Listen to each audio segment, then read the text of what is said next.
அனைவருக்கும் வணக்கம். காண்போனையும் காணும் கருவிகளையும் ஒன்றாக நினைப்பதே நமது அகம்பாவம் என்று சொல்லக்கூடியதாகும்.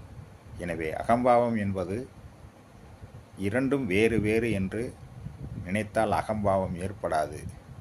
ஆன்மா வேறு, காணும் கருவிகள் வேறு என்று நினைத்தால் அகம்பாவம் உண்டாகாது.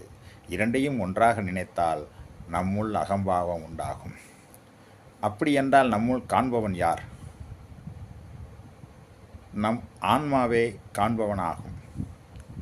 இது எல்லையற்றது, பிரபஞ்சம் முழுவதும் உள்ளது. அப்படி என்றால் காணும் கருவிகள் எது?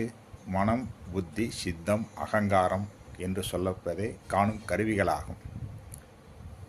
இத்துடன் புலன்கள் இணையும் பொழுது நம் ஆன்மா புற உலகை காண்கிறது. இதை அறிந்து நாம் யார் என்று உணர்வதற்காகத்தான் இப்பதிவு.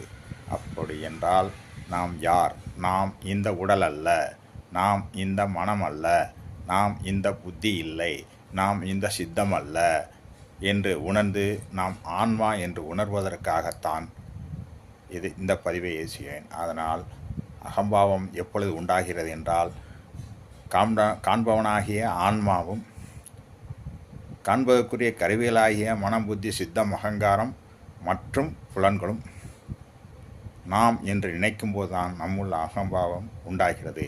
எனவே அகம்பாவம் இல்லாமல் வாழும் வாழ்க்கையை வாழ்ந்தால் வாழ்க்கை நலமாக இருக்கும் என்பதை கூறி உங்களிடம் விடைபெறுவேன்.